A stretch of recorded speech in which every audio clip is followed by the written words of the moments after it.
Acompanhe a partir de agora a segunda parte da entrevista com o narrador da Rádio Gaúcha, Pedro Ernesto Denardim. Retornando então com o esporte na TV desta noite, e olha que satisfação, né?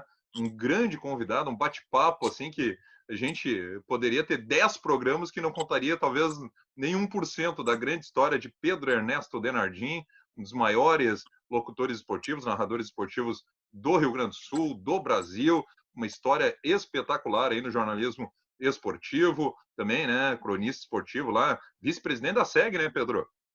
Também. Com Entre pouca outras atuação, coisas. mas vice-presidente. Exatamente. Já associado da SEG lá, quantos anos, só por curiosidade? Desde que eu comecei, desde 73. Nossa, tua carteirinha só não é uma das primeiras, mas está no 00 ainda alguma coisa. Não, mas tem gente antes, tem Ranzolin, tem Rui, Claro, tem Dal, claro, tem muita gente antes. claro. Guilherme Sindenberg, 1950, com Cândido Norberto. Que maravilha. 50 eu estava nascendo. Sabe que a gente 50 brinca muito, com uma pessoa que é um grande admirador do teu trabalho, né? Tá sempre elogiando e falando muito bem de ti, que é o Samuel de Souza Santos, e a carteira dele é a número 200 e alguma coisa da SEG. A gente brinca muito com ele, que ele é quase um fundador da SEG. Né? Sim, o Samuel do meu tempo, né? Maravilha. Bom, Pedro, a gente terminou o primeiro bloco aí, recordando algumas situações, e eu queria que tu falasse algumas também, né, situações pitorescas que tu tem vivido nessa trajetória toda aí de 47 anos de jornalismo esportivo, né, situações, muitas vezes de dificuldade, porque hoje com a internet, principalmente a garotada, o pessoal que está começando, eu já não sou tão novo assim, então eu já peguei algumas coisinhas, mas principalmente a turma mais jovem, né, dá um clique, tem notícia do mundo todo, tem resultado, assiste jogo pela internet, faz transmissão pela internet, como é no caso lá a nossa Rádio Galera, também pela web, enfim. Mas e as dificuldades que tu passaste lá no início, ou outras situações, né? A gente, conversando com colegas, assim, tem tantos, ou uns dizem que começaram narrando futebol de botão para chegar a narrador. Como é que foi as tuas histórias aí, um pouco delas? Deixa eu te dizer, eu nunca pensei em ser engenheiro, médico, advogado. Eu queria ser narrador de futebol e com 5 anos eu já sabia disso. Assim como o Borghettino nasceu com uma gaita na mão, eu nasci narrando futebol. Eu Só jogava faltou o futebol, microfone. Eu jogava futebol e me narrava. Eu ia tomar banho e narrava. Eu não cantava, eu narrava. Eu virei cantor depois de Miguel, né? Porque cantor eu sou bem menos do que narrador, eu sei disso. Então, eu quis ser narrador de futebol. E quando a gente quer ser alguma coisa e consegue, isso é o máximo de felicidade, é o máximo de realização. Então, eu sou uma pessoa perfeitamente realizada naquilo que eu faço. Faço exatamente o que eu quero e eu vou te dizer mais, enquanto eu tiver saúde, eu quero continuar narrando. Ainda no domingo passado, eu narrei o jogo do Grêmio e do Peñarol, né, porque a gente não tem jogo, está tudo parado. Sim. Então, a RBS resolveu fazer isso. Né? Agora vai ter Inter e Flamengo, depois Grêmio e Hamburgo e mais adiante o Inter contra o Barcelona. Então, a gente está revendo esses momentos. Foi uma coisa emocionante, as pessoas se fardaram, tá? Teve uma repercussão belíssima. A Rádio Gaúcha recebeu 2.000 WhatsApp aproximadamente, segundo o Marco Berconcello. Tu imagina a emoção das pessoas. Alguns amigos meus me disseram o seguinte, teve lugar que atiraram foguete. Eu ia dizer exatamente isso. Eu recebi mensagens de amigos, parentes, inclusive. Tô assistindo o jogo na RBS, ouvindo na Gaúcha, e tá tendo foguetes aqui na volta quando estava perto do final do jogo, no segundo gol do Grêmio. Então, um amigo meu estava lá em Taquara, o Flávio Heller, e me disse que tinha dezenas de pessoas com a camiseta do Grêmio, ele inclusive. Incrível, né? E eu imagino que nesse jogo do Inter contra o Flamengo vai ser a mesma coisa, porque contra o Flamengo, não, contra o São Paulo. Sim. Porque os colorados também têm, neste momento, uma grande emoção. Então, o futebol é uma coisa tão marcante e eu, como narrador de futebol, que eu sempre quis ser, eu me sinto absolutamente realizado. Agora, eu vou te contar uma história muito legal de um cara que foi maravilhoso, chamado Vianney Carneiro, um dos caras mais engraçados que eu conheci. Vianney logo começou a internet, ele entrava naqueles blocos ali e ele fazia o tipo Dom Juan, né? Não fazia nada, era só onda, só conversa. Né? Então, ele tinha uma namorada em Fortaleza. Até porque a latinha também não ajudava muito. Não, a lata era terrível. Meu Deus do céu. Pô, aonde o Vianney estiver, ele deve estar dando risada. Sabe? E nos corneteando. É, e eu me lembro que uma vez a gente estava lá em Curitiba e o Leonardo Acosta, de sacanagem, começou a dizer para ele: Vianney, aqui é a Solange. Eu moro aqui em Curitiba, eu sei que tu está aqui, eu quero te conhecer. E o Vianney começou a dar corda, daqui a pouco. Qual é o hotel que tu está? No hotel tal e tal. Bah, fizeram a onda toda, todo mundo sabia mesmo o Vianney. Foi uma loucura. Daqui a pouco aconteceu. E a tal de Solange não aparecia. Os caras falaram: Vianney, o que está fazendo aqui? Não, estou esperando uma amiga aí e tal. E a amiga, claro, que não ia pegar. Espetacular. O Vianney foi fantástico. Foi Era um grande profissional, né? Nossa, sem dúvida, né? E acredito que para ti, principalmente, é um grande amigo, acima de tudo.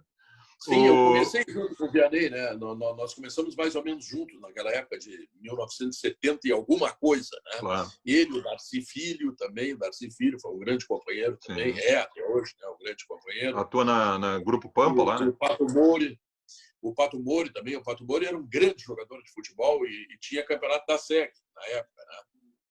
E o Pato vinha fazer graça na minha frente, tá? E eu pegava e dava no meio do Pato, né? Pergunta para ele quando tu estiver com ele, quando tiver. E aí o Pato: qual é? Vai querer dar? Vamos na rua, vamos brigar. Eu digo: não, vamos dar aqui, vamos fazer aqui. E era muito gozado. Até hoje eu digo aqui, na minha frente: mas tu era ignorante, só dava conta.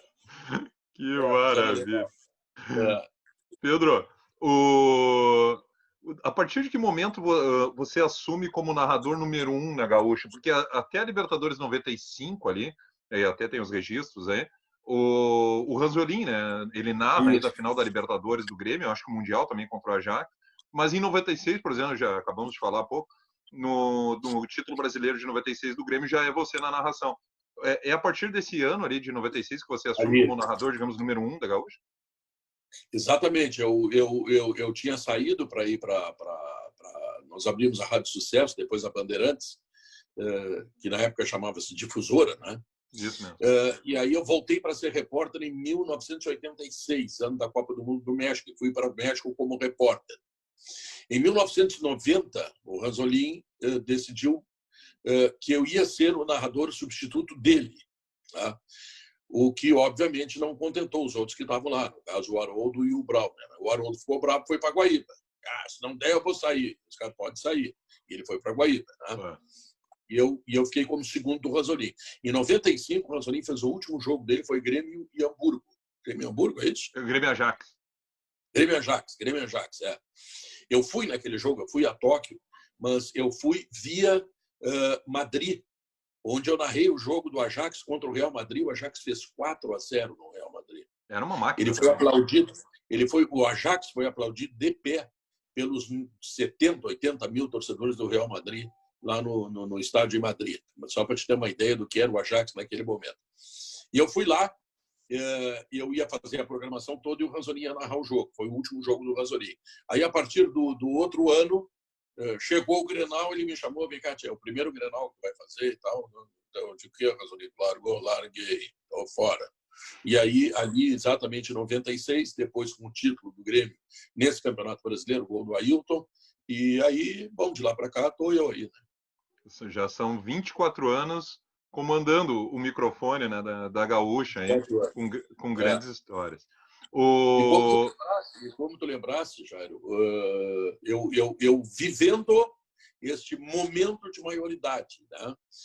Claro que o Grêmio já tinha ido lá disputar Campeonato Mundial 2 vezes e tal, mas eu ainda peguei muitos títulos importantes, né? E tive a satisfação de estar aí com o microfone. Pois é, e o Grêmio conquistou, né, várias Copas do Brasil. O Grêmio é pentacampeão internacional, depois com as conquistas ali internacionais naqueles 5, 6 anos ali de 2006 até 2011, ou seja, grandes momentos do futebol gaúcho. Mas além dessas grandes conquistas, Pedro, os jogos do interior, né? Quando o grande Pedro Ernesto Denardim, né, poxa, da Rádio Gaúcha, da RBS, chega numa cidade do interior, às vezes, né, pelo gauchão, aí, a estrutura de cabine a gente sabe que é um pouco complicado. O pessoal de São Leopoldo vai ficar bravo comigo do meu Memoré, a gente sabe que o Cristo Rei ali também, até a Abelha uma vez teve no estádio ali há pouco tempo, pegando o pessoal. Mas como é que é para ti também, né? Poxa, que vivenciou já Copa do Mundo, grandes histórias aí, né? Grandes locais do planeta, grandes estádios, narrou futebol por grandes estádios do mundo né, e ano após ano tem que ir para o interior, voltar às origens, ir lá em Ijuí, tem que ir a Passo Fundo, enfim, Erechim e outros locais assim, para narrar o gauchão. Para ti, como profissional, lógico que tem toda a questão do glamour, digamos assim, de uma grande competição, mas a narração em si, a emoção em si, isso realmente acaba sendo a mesma situação, tu narrar um grande jogo ou um jogo de gauchão contra uma equipe do interior? Cara, eu acho o seguinte, quando tem alguém nos ouvindo, a gente tem a responsabilidade de fazer o melhor. Então, para mim, qualquer jogo é jogo, não importa. E eu vou te dizer o seguinte, eu durante a minha vida de narrador, eu tive 7 passaportes. 7, lotados. Tá? Para te dar uma ideia de como eu viajei. Claro. Tá? No Chile, para te dar uma ideia, eu já fui umas 20 vezes Que no maravilha. Chile. Tem uma coincidência, assim, quando tem alguma coisa no Chile, vou eu. Tá? Esse ano eu fui lá com o Internacional, o ano passado eu fui lá com o Grêmio, eu já fui com a seleção brasileira, eu já fiz o torneio de vinho ao mar. Só para te dar uma ideia, no Chile. Tá? Vai lá comprar uns vinhos chilenos. Isso. Não, mas sabe que eu tenho preguiça de trazer, cara? Eu prefiro comprar aqui, eu não gosto de gastar coisa. Tá? No Japão, eu fui 6 vezes. 6 vezes no Japão. Tá? Então, eu quero te dizer o seguinte, eu viajei tanto, que se tu me der um jogo, não sei aonde, escolhe um país aí, ou um jogo no Cristo Rei, eu acho que eu estou preferindo ir no Cristo Rei. Porque, primeiro porque tu vai envelhecendo. Né? Então, claro, cada viagem que tu faz intercontinental, o Japão é o melhor país do mundo, na minha opinião. Não tem nada melhor que o Japão. Mas chegar no Japão, é duro, cara. É duro. Olha, tu faz 2 trechos de 12 horas, vai daqui a São Paulo. Eu já fui para o Japão por Los Angeles, já fui por Madrid, eu já fui por aquela capital dos Estados Unidos, lá, Washington, tá? E aí tu faz o Transpolar Norte, o Transpolar Norte passa por cima tu sai desse lado aqui e chega do lado de lá da bola. Claro, faz a volta no globo, literalmente. Exatamente. Eu já fiz o Transpolar Sul também, eu fui na Austrália. Que legal. Fazer a Copa de Ouro. Tu saía de Buenos Aires, fazia um pouso técnico em Rio Gallegos, no sul da Argentina. Daí tu vai até Nova Zelândia, em Auckland, e aí tu faz mais 4 horas até Sydney, na Austrália. Então, eu vou te dizer o seguinte, eu detesto hoje viajar de avião. Eu vou porque tem que ir, né? Não adianta, né? Tem que ir porque é o meu trabalho, né? Mas o ano passado eu fui em Juí, teve o jogo lá do Grêmio, o Internacional contra o Juí, quem é que foi? Não me lembro agora. O do ano passado acho que foi o Inter. O Inter, tá. E aí, aí os caras me levaram para uma churrascada com vinho, uma maravilha, uma festa. O interior é maravilhoso, o interior do Rio Grande do Sul é maravilhoso, eu adoro Santana do Livramento. Eu sou um dos poucos caras que conhece a Lagoa dos Patos intimamente, porque todos os anos eu passo 2, 3 dias, 4 dias na Lagoa dos Patos. Que legal. Eu conheço Arambaré, eu conheço Tapes, eu conheço São Lourenço, eu conheço Laranjal, eu conheço qualquer lugar que tu me quiser. Eu conheço a Lagoa dos Patos por dentro, aqui por Mostardas. Então, eu sou um cara que vivencia o interior. Eu acho o interior do Rio Grande do Sul, geograficamente, as coisas mais lindas que tem. Quando tu for para a praia, tu pegar 407 ali para ir para Capão da Canoa, tu dá uma olhadinha na lagoa, dos quadros, tá? E da Serra do Mar, e tu vai ver que pintura de paisagem que é. Se fosse na Europa, os caras estariam babando, que aqui ninguém dá bola. Mas eu dou bola, porque eu sou gaúcho, eu gosto do Rio Grande do Sul, eu nasci em Porto Alegre, eu nunca morei em outro lugar que não fosse Porto Alegre, eu amo o Rio Grande do Sul, sei que o Rio Grande do Sul está todo encalacrado, mas nesse momento eu estou com um orgulho danado, sabe por quê? Porque o Rio Grande do Sul conseguiu, nesse processo pandêmico aí, ter uma situação extremamente equilibrada. Porto Alegre tinha até outro dia 20 e poucas mortes, no estado também muito pouco, algum problema em Passo Fundo e Lajeado, não tem mais nada. Então, olha aqui, o nosso governo foi bem e nós, sociedade gaúcha, fomos muito bem. E por isso eu estou desenvolvendo a ideia que sim, nós podemos voltar com o campeonato regional. Não precisava nem ser em julho, podia ser no meio de junho, acho que já dava para jogar, porque a nossa condição sanitária é extraordinária. Quando eu falo, quando é que vai voltar o futebol do Brasil? Mas que Brasil tu está falando? Eu estou falando do Rio Grande do Sul, que é um outro país, né? Tá? Verdade. Eu não sou separatista, tá? Eu quero deixar bem claro. Mas não tem nada a ver com o que está acontecendo em São Paulo, no Rio, Fortaleza, Recife, Manaus. Lá tem problemas sanitários sérios. Aqui não tem nada. Olha, morreram, parece que 18 pessoas. Morreram 18.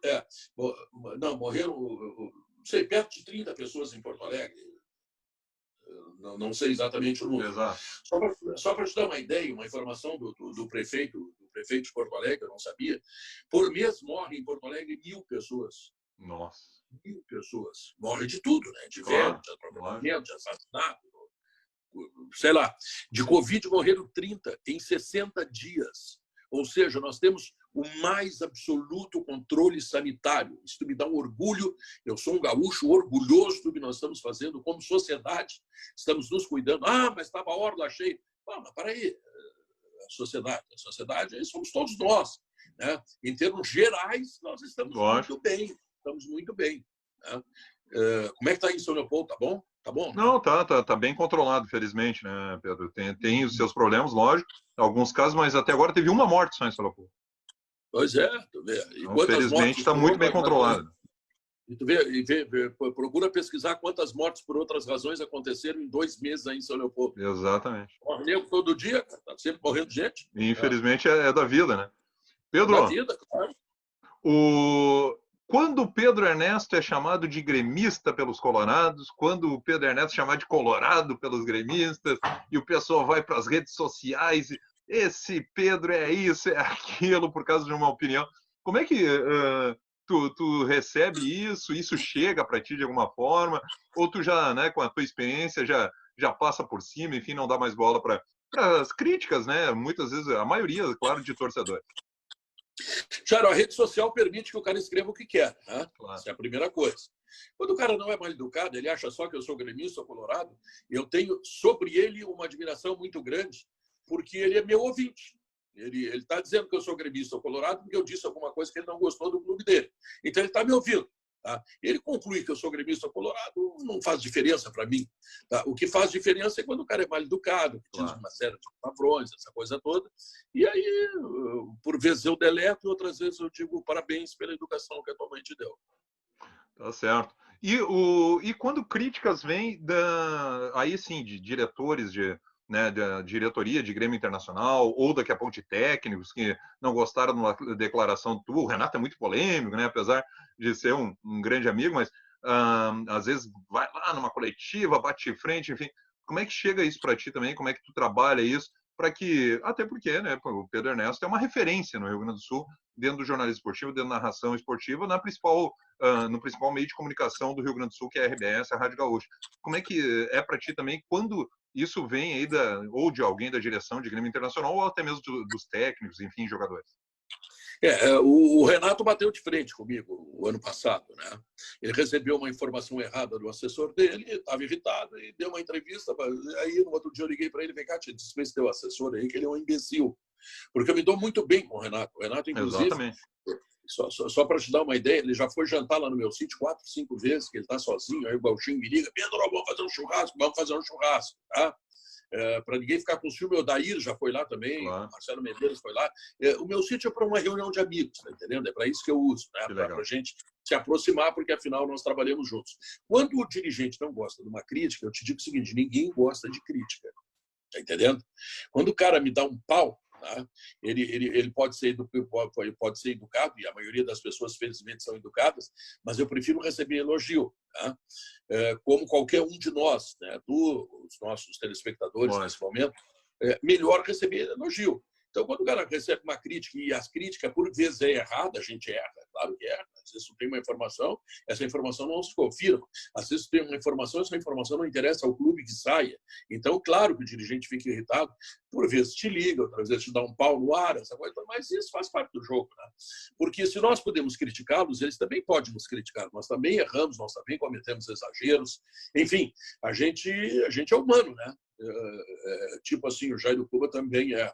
Incrível, mas é mais ou menos por aí, né?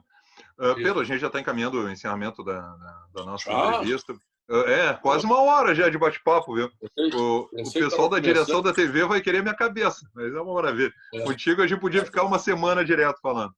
O, o que projetar daqui para frente, né? Essa situação toda, você já vinha falando aí na última resposta, na questão da pandemia também, essa parada que, falando com o Luciano Oxman na semana passada, ele dizia que a federação como um todo vinha atenta à situação que ocorria na China, depois chegando na Europa e estava se aproximando do Brasil, mas como vocês aí na Gaúcha, você especialmente, trabalhou essa situação, teve aquele grande Grenal no dia 12 de março, né? O Grenal histórico, o Grenal das Américas, enfim, o 0-0 na arena, aquela briga que virou um UFC quase no final da partida.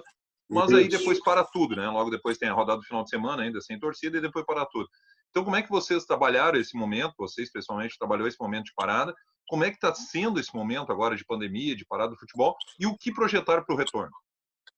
Bom, primeira pandemia, eu jamais imaginei que isso pudesse acontecer na minha vida, né? É uma coisa muito grave. A economia do Brasil está sentindo um reflexo extraordinário. Eu acho que nós vamos ter muita dificuldade para levantar o Brasil outra vez. E acho que isso vai ser pior até do que o que está acontecendo nesse momento. Claro que perder pessoas, quando é da tua família, quando é teu amigo, tu sofre muito, né? Mas, e lá para cima nós estamos perdendo muita gente, felizmente aqui no Rio Grande do Sul, perdendo muito menos. Tomara que continue assim. Né? Então, a pandemia realmente é um processo complicado. Agora, eu acho aqui no Rio Grande do Sul, a começar pelo Luciano Oxman, que eu acho que está fazendo uma gestão maravilhosa. Ele reuniu os clubes, ele tirou o rebaixamento, e acho que faz muito bem, porque tem clube que entregou tudo que é jogador, vai ter que jogar com os gurizinhos aí quando voltar, tá? Porque não tem dinheiro para contratar para jogar 3 partidas, então é uma situação complicada. Ele está conseguindo ter o domínio do processo. Ele já estabeleceu uma data que eu acho que até poderia ser um pouco antes, pela condição sanitária que nós temos, que é extremamente favorável em relação a outras capitais brasileiras. Ele está, sim, preservando o Campeonato Gaúcho. O Campeonato Gaúcho é importante para a Grêmio Internacional porque eles poderão receber o dinheiro da TV, poderão receber o dinheiro das suas camisetas, dos comerciais que tem nas camisetas, poderão receber o dinheiro dos comerciais estáticos, enfim, tem muita coisa em jogo, e ter seus associados outra vez pagando, mesmo que não possam ir ao estádio. Porque aí o time está jogando, quer dizer, o clube tem atividade, ele está ganhando, o torcedor se empolga, vai lá, dá dinheiro, aquela coisa toda. Então é muito importante, e o Campeonato Gaúcho eu acho que será, o Campeonato Gaúcho, o laboratório da volta do futebol no Brasil. A CBF está pensando em fazer voltar ao futebol, mas aí eu já acho que o furo é mais embaixo. O Flamengo está tentando retornar com os seus jogadores e o furo é mais embaixo, porque lá no Rio de Janeiro a situação não é boa. Em São Paulo nem se fala muito em retorno de jogadores. O próprio Luxemburgo já deu declaração dizendo que não dá para jogar lá. Aqui dá. E uma coisa que eu vou te dizer é o seguinte: tu conhece algum trabalhador que tem tanto amparo, né, tanta proteção como tem jogador de futebol? Aí tu vai dizer, não, mas é de Grêmio Internacional. Então vou te dizer do São José. Essa semana o São José, pela segunda vez, higienizou todo o estádio, onde os jogadores vão passar, todo o estádio. O São José tem as vacinas não, os testes, tá? Porque esses testes estão sendo disponibilizados pela Federação Gaúcha de Futebol através do Luciano Oxman, que fez uma parceria, não sei com quem exatamente, mas não importa, ele fez, e todo mundo vai ser testado. Então, por que não jogar futebol no Rio Grande do Sul? Tá? O São José também está dando para os seus profissionais o tratamento que nenhum outro trabalhador tem. Tu acha que o motorista de ônibus da Restinga tem alguma tranquilidade, alguma coisa? O feirante, sabe? As pessoas que trabalham aí, o cara da construção civil. E é um pessoal que não pode parar, né, Pedro?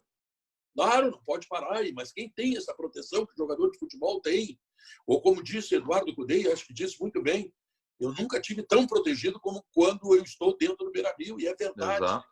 E é verdade. O protocolo de Grêmio Internacional e do São José também, e será assim do Esportivo, será assim do Aimoré, porque o futebol é fiscalizado, porque a federação está disponibilizando, porque não custa nada higienizar as dependências do Cristo Rei, fazer os caras treinar, não tem problema nenhum, Acho que tem muita frescura aqui, acho que a gente podia ser mais incisivo na volta do futebol aqui no Rio Grande do Sul. Outra coisa, se tu botar 22 jogadores, mais 5 no banco, tá? 10 no banco, 5 para cada lado, tá? Ou 6, tá? Que eles estão permitindo agora. Sim. Tá? E todos estiverem testados e não estiverem com a Covid-19, pode jogar, pode ter contato. A Alemanha sinal que o vírus não está ali, né? Aí diz assim, não, mas na Alemanha... Na Alemanha morreram 8 mil pessoas. Aqui no Rio Grande do Sul morreram 100 e poucas. Ah, mas eles têm 7 vezes mais população. Sim, e eles morreram 30 vezes mais, 50, 100 vezes mais do que nós. Então, vamos parar com isso. Nós estamos muito bem, e eu te digo orgulhosamente que o Rio Grande do Sul, pelo seu governador, pelos seus prefeitos, né, pela comunidade, principalmente pela sociedade, tá, vai enfrentar problemas financeiros. Vai ser difícil. Tá? E eu estou vendo que nós temos muita solidariedade, tem muita empresa fazendo doações importantes. Tá? Nós temos hospitais novos aqui em Porto Alegre. Eu fiquei sabendo, outro dia, eu vi um comercial da Prefeitura de Canoas, na Rádio Gaúcha, tem 932 leitos em Canoas. Sabe lá o que é isso, cara? Sabe lá o que é isso? Manaus deve ter 1 ou 2 hospitais, estão lotados, os caras estão morrendo na rua, estão morrendo em casa. E nós temos aqui hospitais vazios. Nós temos hospitais vazios, sabe? É aquilo que eu te disse, assim, ó, Porto Alegre morreram, sei lá, 25, 30 caras, não sei quantos agora, tá? Mas Porto Alegre morre 1.000 pessoas por mês. Em 2 meses morreram 25, 30. Não.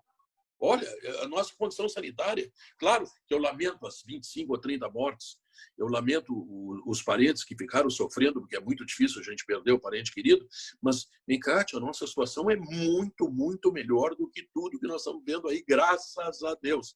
E que volte o futebol. Eu estou louco que volte o futebol, porque, Jairo, nosso negócio é no campo, nosso negócio é no jogo, nosso negócio é na narração, na reportagem, essas coisas todas que tu sabe tão bem quanto eu, né? Quanto faz falta na vida da gente. Nossa, e até de praticamente todo cidadão, né? Porque todo mundo gosta de futebol e transforma até o ambiente, né, Pedro? Mostra que a vida está continuando, né? Claro, psicologicamente faz bem, tu vê. Exatamente. Nós temos um petróleo no jogo, o Grêmio jogou em 83, nós tivemos caras com a camisa do Grêmio, vão ter do Internacional agora. É uma loucura, é uma coisa fantástica, faz parte da vida da gente, né? Qual é o esporte, qual é o segmento que consegue botar 3, 4, 5, 6 vezes por mês 50 mil pessoas no estádio? Ah, tu vai dizer, não, mas aí vem o cantor, tem o, sei lá, imagina um cantor aí, tá? Ele vem e bota 50 mil na arena. Sim, mas na segunda vez ele não bota 6 mil, bota menos do que eu. É bem assim mesmo. Bem assim mesmo. Pedro, para encerrar da minha parte, te agradecer, olha, uma satisfação, praticamente estamos fechando 1 hora de bate-papo, te agradecer enormemente pela tua disponibilidade, né? A gente já vinha tentando esse bate-papo há alguns dias e a tua história é espetacular, a gente certamente vai ter que fazer mais programas daqui a pouco contigo de novo para contar um pouco mais, falar da tua carreira como cantor também faltou, né? Falar um pouquinho do Pedro Ernesto cantor. É bom nem falar, deixa assim. não assustar os fãs, né? Que maravilha. Isso. Não, mas olha, Pedro, o carinho que eu tenho por ti, cara, e o reconhecimento, enfim, a gratidão que eu tenho pela tua pessoa, porque tu levantaste a bandeira em relação à minha saúde, isso vai ficar para sempre, viu? Pode ter certeza. Não, que bom que tu soube encarar a coisa, porque é duro, né? Olha, eu fui lá para fazer e pipoquei, cara. Eu levei medo. Me borrei todo, não faço nada, eu vou fazer dieta. Eu estou caminhando 40, 50 minutos todos os dias para ver se emagreço agora. Cara, eu fico muito feliz, fico muito honrado com o convite que eu recebi. Obrigado. Sempre que tu precisar, esse amigo aqui está à tua disposição. Poxa, maravilha. Pedro, valeu mesmo. Uma boa noite. O Esporte na TV volta amanhã às 19h30 e você agora continua ligado na programação da Vale TV.